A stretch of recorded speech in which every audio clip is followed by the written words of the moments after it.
Now in Romans chapter 1, В Римлянам 1 главе,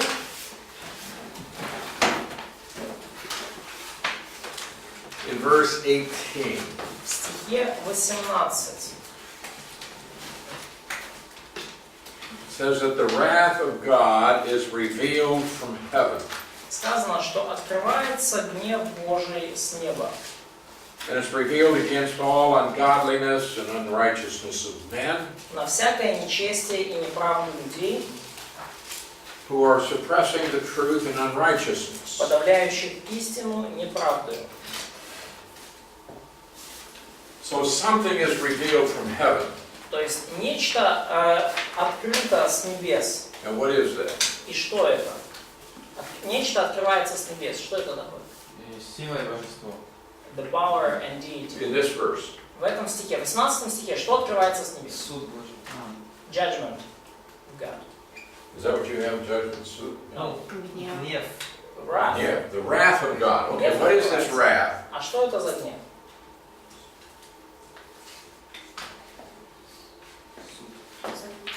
А? So, the reaction of God on any unrighteousness. Okay, and what will that reaction result in? И в чем проявляется эта реакция? Так как они познали Бога, они прославили Его как Бога. Он предал их в похотях сердец их нечистоте. So he gave them up to the lusts of their heart and to uncleanness. Okay, what I'm getting at here is that we have God as a righteous being. Что мы здесь видим? Что мы видим Бога как праведное существо. He is a God who is offended by unrighteousness. И это Бог, которого задевает неправедность, который не может мириться с неправедностью. So what is unrighteousness? Что такое неправедность?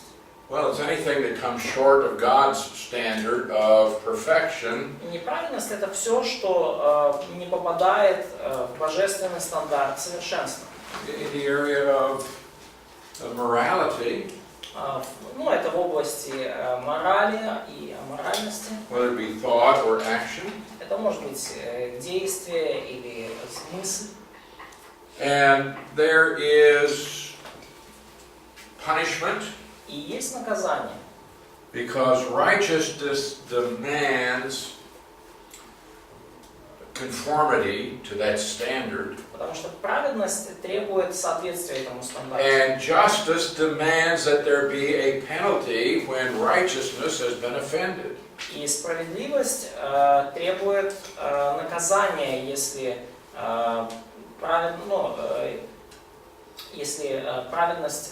стандарт праведности не достигается. What this is telling us is that when man violates the righteousness of God, that it will be a penalty. Что это нам говорит? Если человек поступает вопреки Божьей праведности, то будет наказание. And man knows that he is guilty, И человек знает, что он виновен. even without being taught Даже его этому учить не надо и говорить ему это не that надо. this is wrong, that's wrong. Это неверно, и это неверно, это неправильно. There are many things that we do, we know that they are wrong, even though no one taught us that. Есть многие вещи, которые мы делаем, и знаем, что они плохи, даже если никто нас этому не учил. I can recall my son when he was very young. I remember the first time he told a lie. Я вот вспоминаю моего сына, когда он был маленький, и вот я помню первый раз, когда он солгал. I asked him something and he lied to me. Я его спросил о чем-то, и он мне врет. I knew he lied, Я знал, что он врет, but he knew it too. но он знал это тоже. And he just had this look that came over him. И такой прямо вот взгляд, такой, он так выглядеть начал по-особенному. Even though I had never talked to him about lying, Я ему ничего не говорил насчет лжи. I never said it's wrong to do this. И я не говорил ему, что это плохо так делать. He did it. He knew it was wrong. Он это сделал, и он знал, что это плохо. Man violates God's laws and he knows that it's wrong.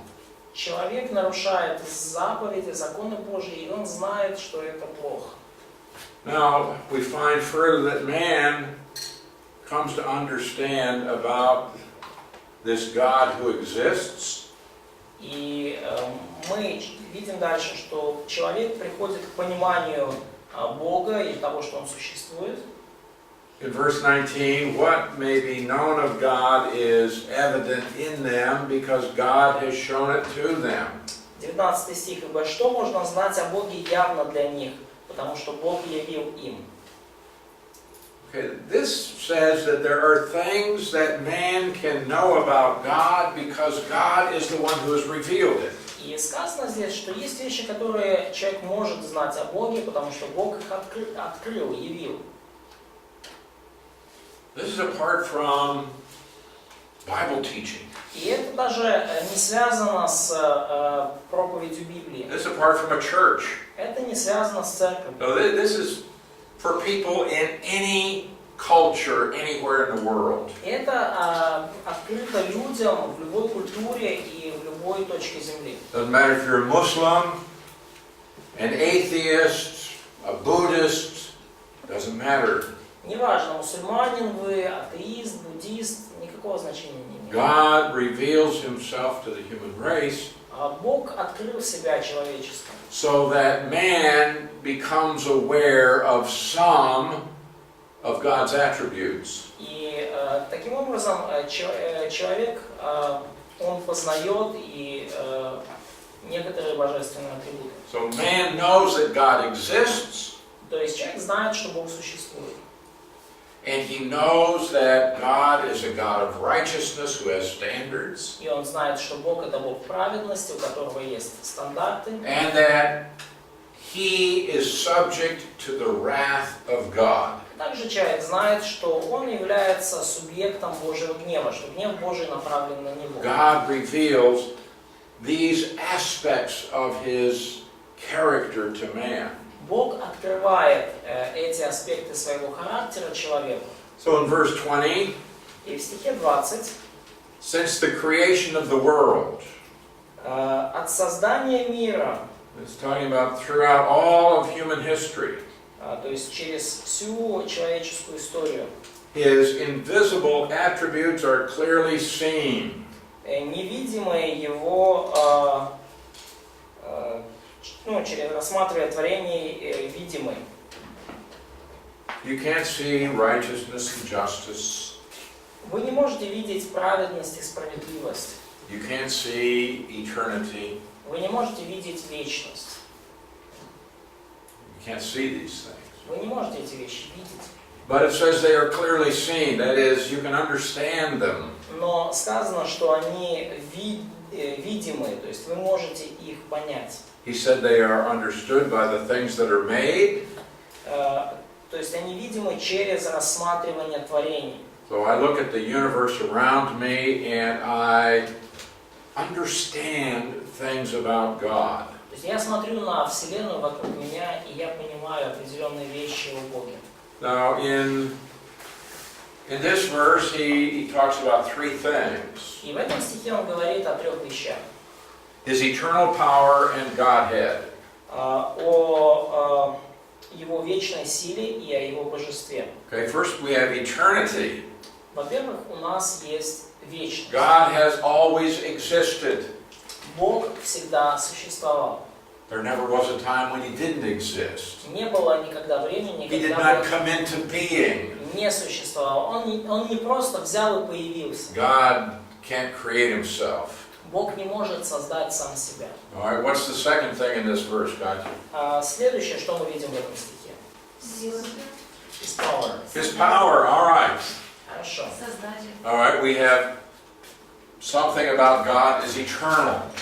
То есть мы видим что-то о Боге. Это, во-первых, его вечность.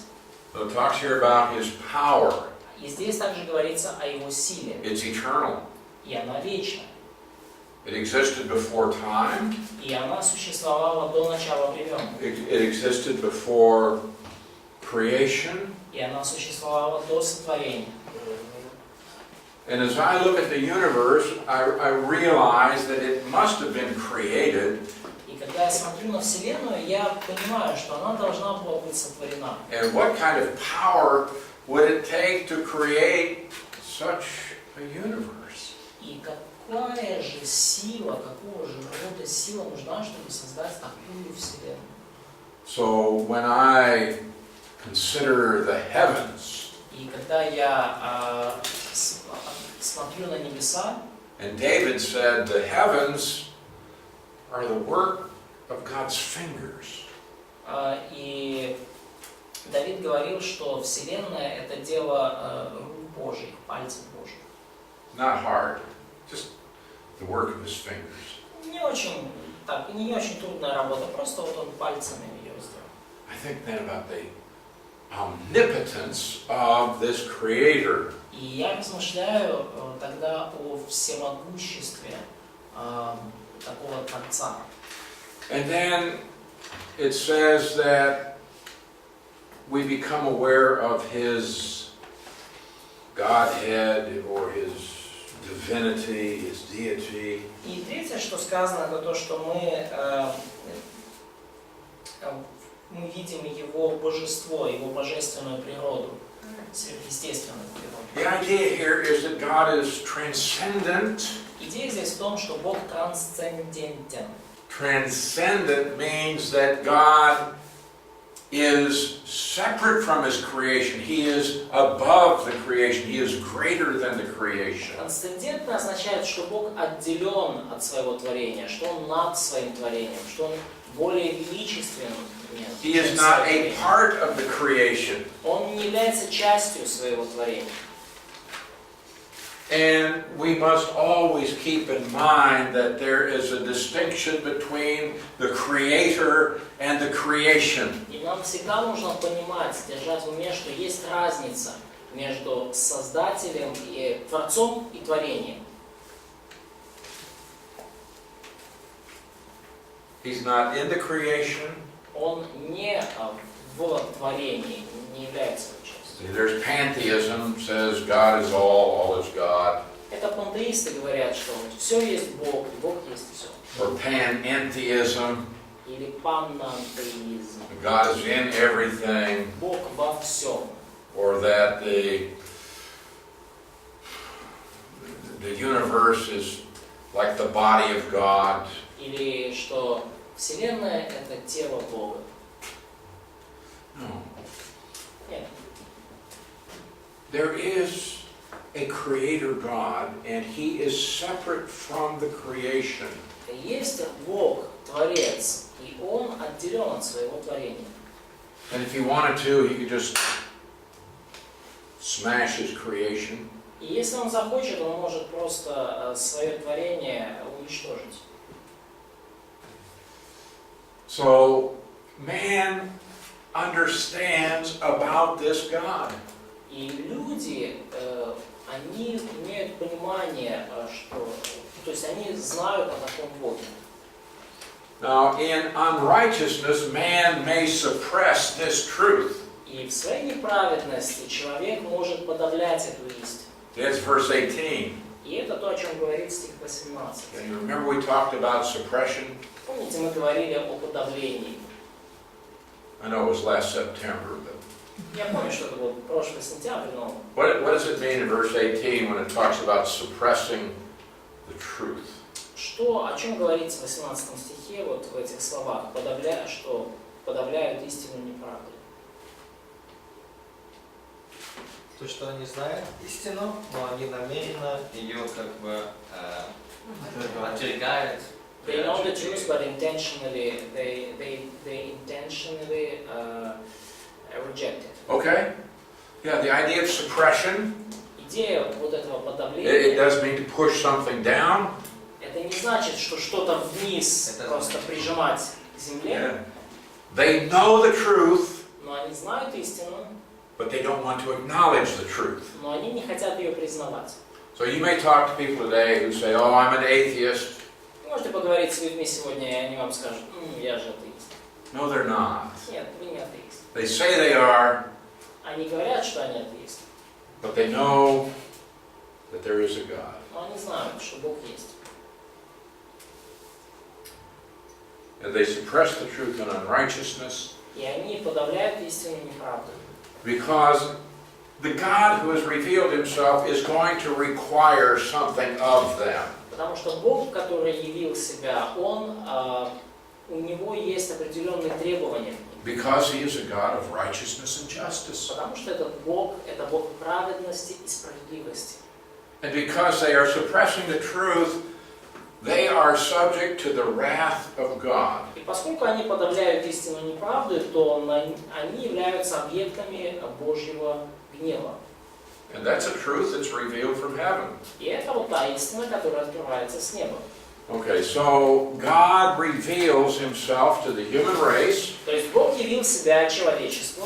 They understand his eternal power. Они поняли его вечную силу. They understand his transcendent existence. Они поняли его трансцендентное существование. And it says, therefore they are without excuse. И сказано дальше, что потому они безответны. Because God has revealed himself, but they reject that revelation. Потому что Бог явил им себя, но они отвергли это откровение. So in verse 21, И в стихе 21, they knew God. но как они, познавши Бога, то есть они познали Бога. Is that what your Bible says? Это то, что говорит ваша Библия. They knew God. There is a participle here, but idea is the same. Yes.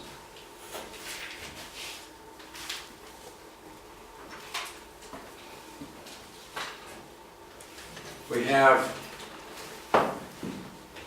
the participle knowing. То есть у нас вот есть вот здесь причастие, познав. Gnosko.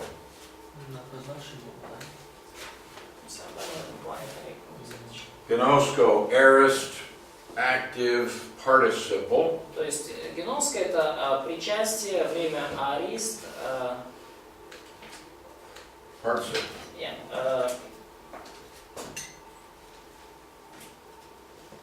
да, причастие. Now, this is an aorist participle. И это причастие во времени арист. And therefore it is not the main verb. То есть это значит, что это не основной глагол. So what is the main verb in this sentence? Но что здесь является основным глаголом в этом предложении?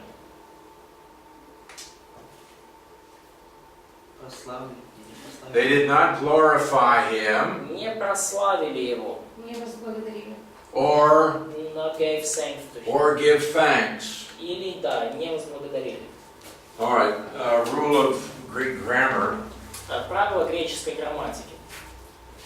The action of an aorist participle Действие вот этого причастия в аристе precedes the action of the main verb. предшествует действию, которое обозначается основным глаголом.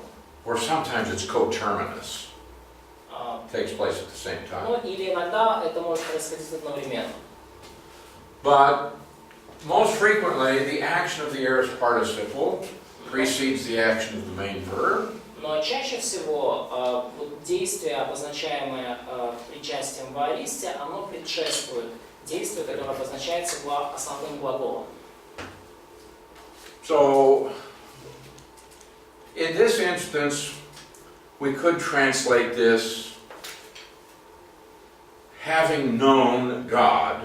И в данном случае, то есть мы можем перевести это, да, как познав Бога, Or you can translate it as a finite verb in this case. They knew God. Ну, в английском переводе здесь они перевели это как глагол, то есть они познали Бога.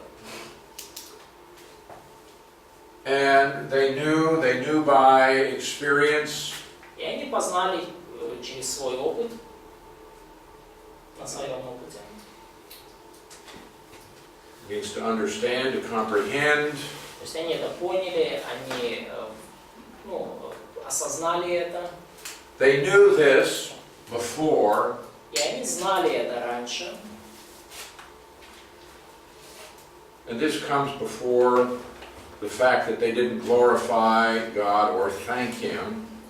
И это происходило до того, как они не прославили и не возблагодарили Бога. So this is simply indicating here that in the past they came to know Him. И здесь просто подчеркивается таким образом, что в прошлом они пришли к познанию Бога. So they cannot plead ignorance. То есть они не могут изображать из себя неведение, что они ничего не знали. All right, what's the difference between an atheist and an agnostic? В чем разница между атеистом и агностиком? Можете говорить, что нельзя потом. Галя. Десь каже, що Бог нема. А вона каже, що Бог може, є, може, що його просто не можна пізнати. Atheists say that there is no God, and agnostic says that we cannot say for sure because we are not able to know this. Okay. All right. Now, so this is indicating no one can honestly be an agnostic. И здесь показывается, что никто не может быть вот, по-честному агностиком. Right? Да? Why? Почему? Потому что Бог открыл им себя. Because God revealed God himself. revealed Himself, and it says they knew God. И сказано здесь, что они знали Бога, они познали. They came to understand this God who revealed Himself. Они пришли к пониманию Бога, который открыл себя. They're without excuse. Они безответные. They knew God, Они знали Бога, but но they didn't glorify Him. они не прославили Его. Oh, here's this God, eternal, powerful, wise. О, этот Бог вечный, всемогущий, мудрый. Not a man like I am. He's separate from this creation. Он не такой человек, он не человек, как я, он отделен от своего творения. He's not just a big man. Он не просто такой очень большой и великий человек. They didn't glorify Him as God, Они не прославили Его как Бога, and they weren't thankful. и они не были благодарны. For what should they be thankful? А за что им надо было быть благодарными?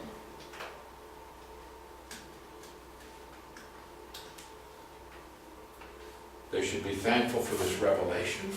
Они должны были быть благодарны за это откровение. They should also be thankful for what God has provided for them in grace. И также благодарны за то, что Бог дал им благодать.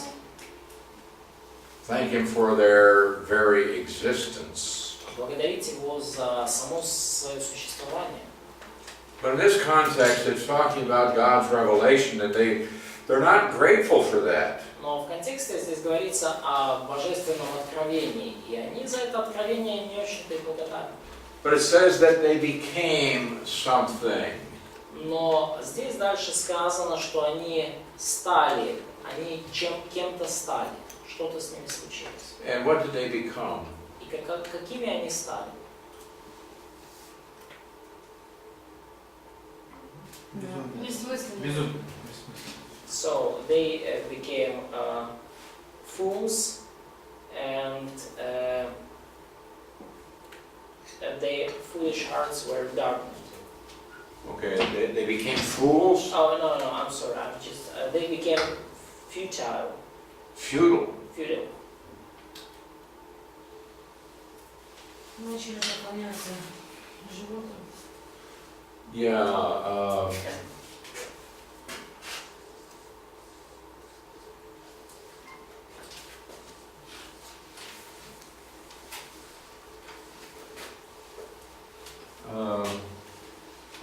anti-oomai. Это вот слово греческое, Yeah, long word. длинное. This part means empty. И эта часть слова означает пустой. So, that's it. Futile. Futile. Yeah, futile. Futile. Осуетились. Осуетились.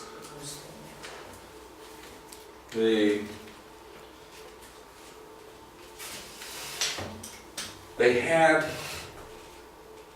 God in their consciousness. У них было в их сознании понимание о Боге. But they became worthless, empty in their thinking. Но в своем мышлении они стали бесполезными и пустыми. So it says in their thoughts, Да, и вот здесь написано в умствованиях. and then it says that their foolish hearts were darkened. И далее написано, что омрачилось несмысленное их сердце. То есть говорится об их мыслях, и вот говорится также о том, что их сердце омрачилось. Now the word foolish here Вот это слово здесь несмысленное.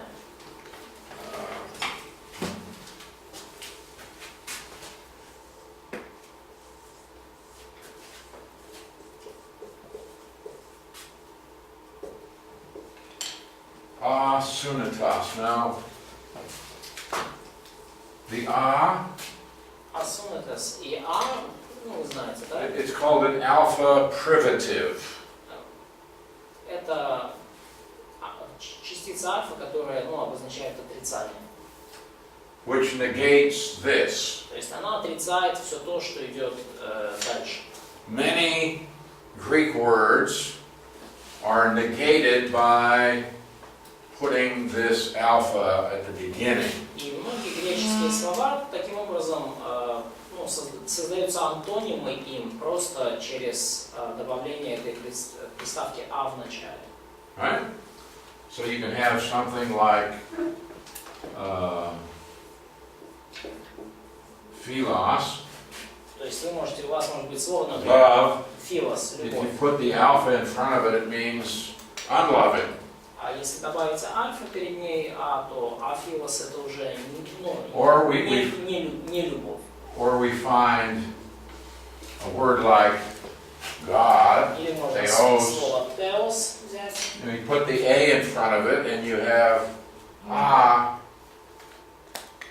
theist. Ставите перед теос буковку альфа, и получается атеос, то есть атеист откуда произошел. You see, so this part of the word И вот эта часть слова, is a word for understanding. и эта часть обозначает понимание. And so we have the heart, То есть у нас есть сердце, which frequently is used for the thinking part of the soul. и это сердце, вот термин сердце часто используется для обозначения мыслящей части души.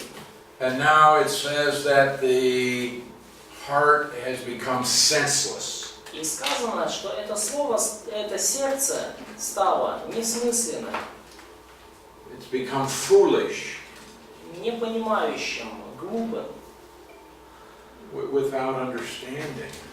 там, не имеющим понимания. And so it says that their foolish hearts were darkened. И сказано, что вот несмысленное их сердце омрачилось. The entrance of your word gives light, according to Psalm 119. Согласно Псалму 118, слово твое есть свет, светильник. Свет стезя моей, светильник. But if you reject God's revelation, then your thinking becomes darkened. Но если вы отвергаете божественное откровение, то ваше мышление омрачается. So you see, it's possible for man to have a knowledge of God, but because he rejects that, because he doesn't glorify God, he doesn't have gratitude, then his understanding becomes foolish. То есть вы видите, что возможно для человека иметь какое-то познание о Боге, но поскольку он отвергает его, он подавляет его, то его мышление, его понимание становится несмысленным, глупым. So in verse 22 they claim to be wise, И в 22 стихе написано, что они называли себя мудрыми, but they became fools. но обезумели. Называя себя мудрыми, обезумели. All right, in verse 23, И в стихе 23 they change something that is immutable. они заменили нечто, что неизменно, How can you change the immutable? ну или нетленно. Как вы можете заменить нечто нетленное? You can see the invisible, То есть вы не можете видеть невидимое, and you can change the immutable. и вы не можете заменить неизменное. Well, let's think about it. Look at verse 23. И посмотрите на стих What does this 20. tell us about God? Что нам говорит? It's more like immortal in our translation. It's like what? Immortal. So, Immoral? Immortal. Нетленный. It's not in the sense of immutable. Нетленный это, ну, то есть не бессмертный. То, что это Possible. возможно.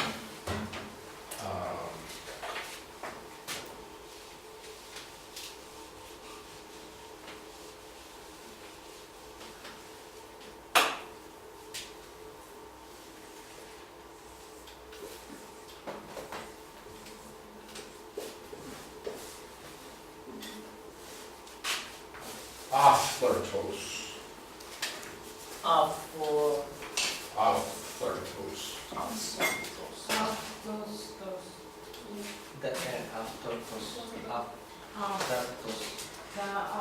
Authortos. Now again, we have an alpha privative. И опять же у нас есть приставка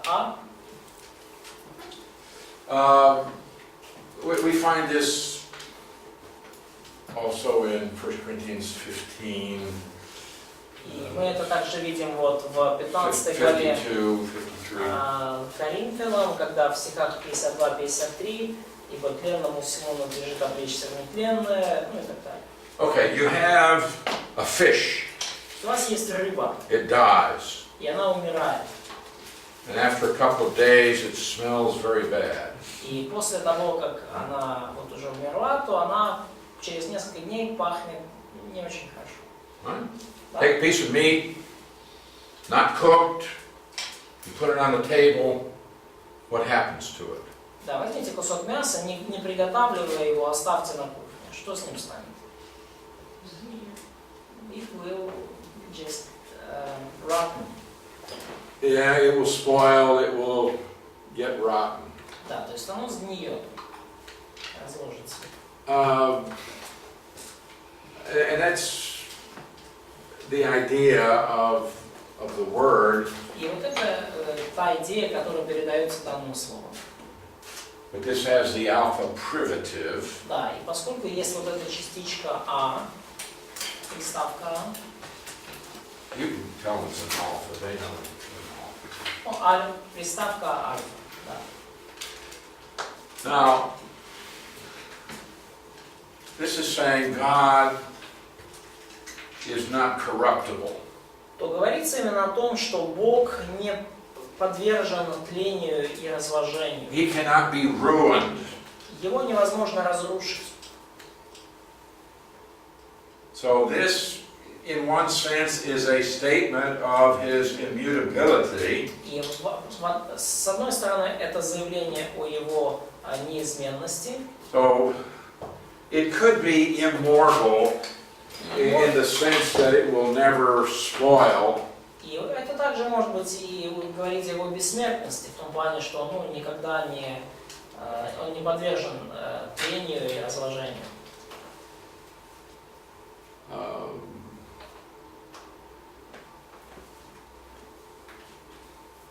So we have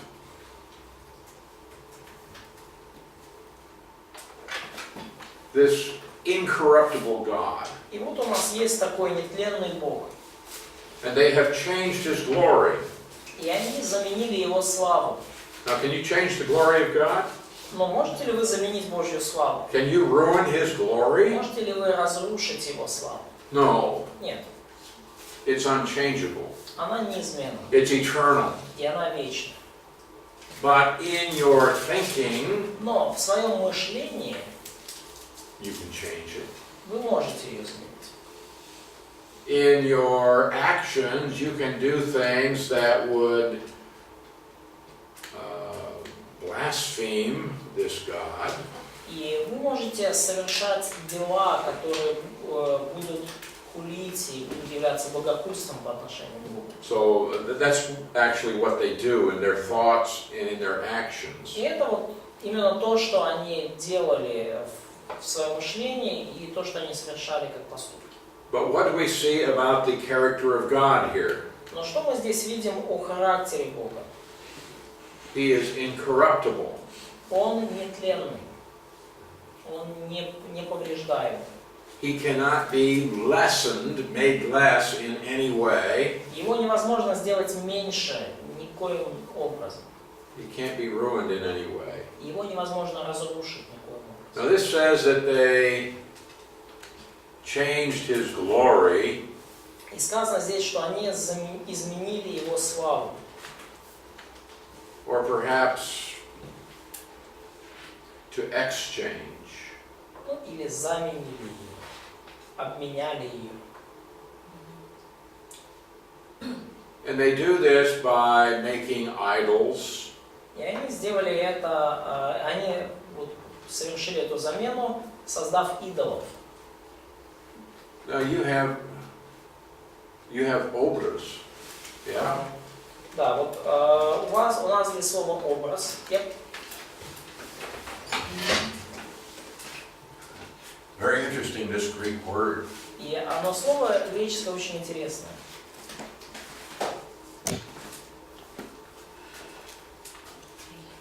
Эйкон.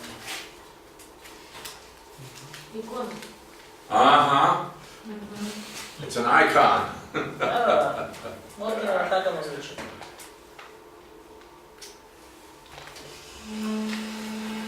Into an image.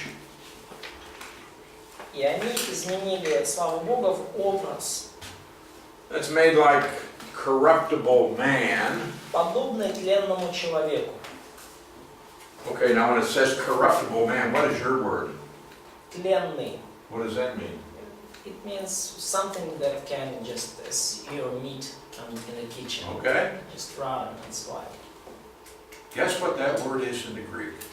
Угадайте, вот какое здесь слово When it греческое, says corruptible man. когда оно говорит о тленном человеке. Right here. Вот такое вот. То же самое, только без частички. Okay? God is aphthartos. Бог нетленный, Man is а человек thartos, тленный. as is the rest of creation. Ну, как и все остальное творение. Okay, so they exchanged the glory of the incorruptible God И вот они изменили славу нетленного Бога, into an image, образ, to an icon икону, that's made like corruptible man, подобную тленному человеку. and birds and animals and creeping things. Ну, птицам, четвероногим, пресмыкающимся. This doesn't necessarily mean you have to have an icon or a statue. Ну, и не обязательно это значит, что у вас должна быть какая-то икона или статуя. It could just be in concept. Это может быть просто идея, концепция. so that you elevate man and man becomes a God. То есть вы возвышаете человека, и человек становится Богом.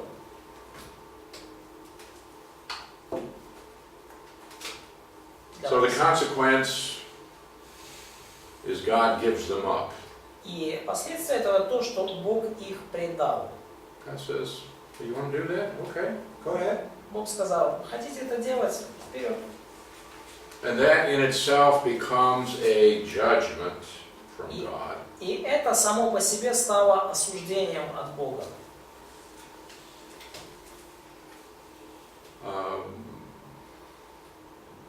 All right, go down to verse 28. И давайте в 28 стих посмотрим. It says they didn't like to retain God in their knowledge. И сказано, что они не заботились иметь Бога в разуме. They don't want God there. Они не хотели, чтобы тут был Бог. He is there, Он есть здесь, but they don't want him there. но они не хотели, чтобы он там был. So what do? Что они сделали? They suppress the truth in unrighteousness. Они подавили истину неправдой. And because they do this, then their understanding becomes dark. И поскольку они это сделали, то их понимание омрачилось. So they didn't like to retain God in their knowledge. То есть они больше не заботились о том, чтобы иметь Бога в разуме. So God gave them over, that is, God lets them pursue their sinful ways. То есть и Бог их, опять же, Он их предал делать непотребство. Okay. Now, in this passage, we see numerous things about the character of God. И в этом отрывке мы видим очень многое о характере Бога. Okay. So just quickly, what did we learn about the essence of God in these few verses? И давайте очень быстро, что из этих нескольких стихов мы узнали о сути, о сущности Бога, о Его характере. Вечность, силы. Okay, eternal power, Powerful, unchangeable, unchangeable, okay, Невидимый. unseen. He's not seen. unseen, all right. Transcendent. Бог гневается, наказывает. He had a wrath and he can punish. Ну, ненавидит нечестие и неправду. He hates unrighteousness and lie. Okay. Він всі відкривається, всім дає пізнати себе. He is revealed to everyone and he gave everyone opportunity to know him. Okay, what characteristic of God would you call that? Как бы вы назвали эту характеристику Бога? Имманентным. Имманент. Imminent, okay. Ну, да, допустим. I was thinking more of it's a manifestation of His grace, mercy. Ну, я бы сказал, что это проявление Его His милости, благодати и любви, то, что Он открыл себя. He's available, It's the love for the creature, это любовь к творению, which motivates Him to reveal Himself so that sinful man can be brought into a right relationship with a holy God. Именно любовь к творению мотивирует его открыть себя, чтобы грешный человек мог установить правильные взаимоотношения с Богом. As you read your Bibles and you come across some statement about God that reveals something about His nature, Когда вы читаете Библию, то вы встречаетесь с определенными утверждениями о Боге, которые показывают Его природу. write it down. Записывайте. Maybe make a list in the back of your Bible or something. Вы можете сделать отдельный листочек. This is what God is like. Вот каков Бог. Вот Put that characteristic down and write down the reference. запишите вот эту характеристику и пометьте ссылку рядом. So if you find a statement that says, God is powerful, Если вы видите утверждение, что Бог всемогущий и могущественный, you can write that down and you put the reference down, запишите и поставьте ссылку рядом. Romans 1:20 and so on. Римлянам 1:20. Okay?